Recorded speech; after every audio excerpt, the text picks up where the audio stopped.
नमस्कार, स्वागत है आपका मनपसंद चैनल वैदिक सनातन संस्कृति में। आइए जानते हैं महाकुंभ मेला की विशेष महत्व। महाकुंभ भारत का एक पवित्र और महत्वपूर्ण धार्मिक पर्व है जो हर 12 वर्ष में 4 स्थानों हरिद्वार, प्रयागराज, इलाहाबाद, उज्जैन और नासिक पर आयोजित होता है। इसे हिंदू धर्म के सबसे बड़े और पवित्र आयोजनों में से एक माना जाता है। इसका महत्व धार्मिक, आध्यात्मिक और सांस्कृतिक दृष्टिकोण से बहुत अधिक है। आइए जानते हैं महाकुंभ का धार्मिक महत्व। 1. अमृत मंथन की कथा से जुड़ा। महाकुंभ का आयोजन समुद्र मंथन से जुड़ी पौराणिक कथा पर आधारित है।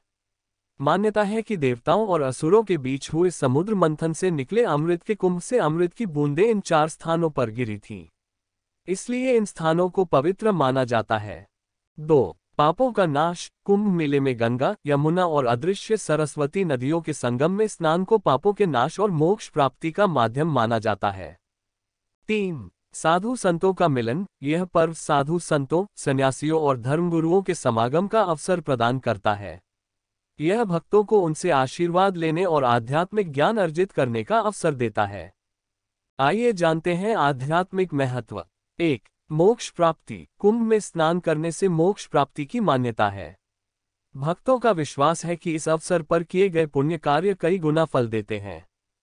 2. आध्यात्मिक उन्नति। यह पर्व आत्मशुद्धि और जीवन के आध्यात्मिक उद्देश्यों पर ध्यान केंद्रित करने का समय है।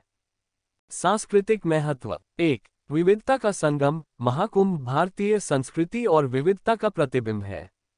इसमें देश विदेश से लाखों लोग आते हैं, जो भारत की समृद्ध सांस्कृतिक विरासत को प्रदर्शित करता है। 2. आध्यात्मिक पर्यटन। यह आयोजन धार्मिक आस्था के साथ साथ आर्थिक और सामाजिक दृष्टिकोण से भी महत्वपूर्ण है। 3. योग और ध्यान। महाकुंभ के दौरान योग, ध्यान और प्रवचन जैसे आयोजनों का भी आयोजन किया जाता है, जो लोगों को मानसिक शांति प्रदान करता है। आइए जानते हैं महाकुंभ मेला की विशेष महत्व। ज्योतिषीय महत्व। कुंभ का आयोजन ग्रह नक्षत्रों की विशेष स्थिति, सूर्य, चंद्रमा और बृहस्पति की युति के आधार पर तय किया जाता है। इसे अत्यंत शुभ माना जाता है। समुदाय की एकता। कुंभ मेला समाज के विभिन्न वर्गों को एक साथ जोड़ने का कार्य करता है, जहां धर्म और संस्कृति के माध्यम से सब एकत्रित होते हैं। महाकुंभ न केवल धार्मिक आस्था का प्रतीक है, बल्कि यह भारत की आध्यात्मिक और सांस्कृतिक धरोहर को भी दर्शाता है। इसमें भाग लेना भारतीय संस्कृति और सनातन धर्म के मूल्यों को समझने का एक अद्भुत अवसर प्रदान करता है। नागा सन्यासी हिंदू धर्म के अंतर्गत साधुओं का एक विशेष संप्रदाय है, जो कठोर तपस्या, वैराग्य और साधना के लिए प्रसिद्ध है। नागा साधुओं का संबंध मुख्यतः शैव और वैष्णव संप्रदायों से होता है। इन्हें नागा इसलिए कहा जाता है क्योंकि ये वस्त्र नहीं पहनते, नग्न रहते हैं और अपने शरीर को भस्म से अलंकृत करते हैं। नागा सन्यासियों की उत्पत्ति। नागा सन्यासियों का उद्भव प्राचीन काल में धर्म और संस्कृति की रक्षा के लिए हुआ। वे योद्धा संत माने जाते हैं और उनके संगठन का प्रमुख उद्देश्य धर्म की रक्षा करना और अधर्म का नाश करना था। नागा सन्यासियों की विशेषताएं। 1. वैराग्य और त्याग। नागा साधु सांसारिक सुखों और संपत्ति का त्याग कर देते हैं। उनका जीवन तपस्या, योग और ध्यान के लिए समर्पित होता है। 2. भस्म का उपयोग। नागा साधु अपने शरीर पर भस्म राख का लेप करते हैं, जो पवित्रता और मृत्यु पर विजय का प्रतीक है।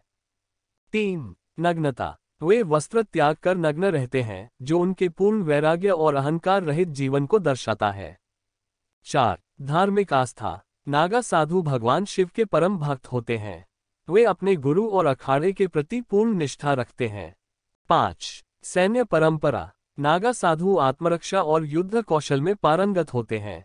प्राचीन काल में उन्होंने धर्म की रक्षा के लिए हथियार भी उठाए। 6. अखाड़ा व्यवस्था। नागा साधुओं का संगठन विभिन्न अखाड़ों जैसे जूना अखाड़ा, निरंजनी अखाड़ा आदि में होता है। हर अखाड़ा एक धार्मिक, सांस्कृतिक और प्रशासनिक इकाई की तरह कार्य करता है। नागा साधुओं का जीवन। 1. दीक्षा प्रक्रिया। नागा साधु बनने की प्रक्रिया कठिन और लंबी होती है। व्यक्ति को सांसारिक जीवन का पूर्ण त्याग करना पड़ता है और अपने गुरु से दीक्षा लेनी होती है। 2. तपस्या और साधना। वे कठिन तपस्या करते हैं, जिसमें योग, ध्यान और ब्रह्मचर्य का पालन शामिल है। 3. आयोजन और पर्व। नागा साधु मुख्यतः कुंभ मेले में बड़ी संख्या में एकत्रित होते हैं। इस दौरान वे संगम में स्नान और धर्म चर्चा में भाग लेते हैं। नागा साधु बनने के नियम। 1. दीक्षा लेने के लिए उम्मीदवार को अपना परिवार, समाज और भौतिक सुख सुविधाएं छोड़नी पड़ती हैं। 2. ब्रह्मचर्य, सत्य और अहिंसा के मार्ग का पालन करना होता है। 3. दीक्षा के दौरान गुरु का आशीर्वाद और अखाड़े की अनुमति आवश्यक होती है। धार्मिक और सांस्कृतिक महत्व। नागा साधु हिंदू धर्म की रक्षा और प्रचार में महत्वपूर्ण भूमिका निभाते हैं। वे भारतीय संस्कृति, योग और अध्यात्म के प्रतीक माने जाते हैं। इनका जीवन और तपस्या समाज के लिए प्रेरणादायक है। नागा सन्यासी भारतीय आध्यात्मिकता और धर्म की एक अद्वितीय परंपरा का प्रतिनिधित्व करते हैं। वे त्याग, तपस्या और आत्मशुद्धि के प्रतीक हैं और उनका जीवन सनातन धर्म की गहराई को समझने का मार्गदर्शन करता है।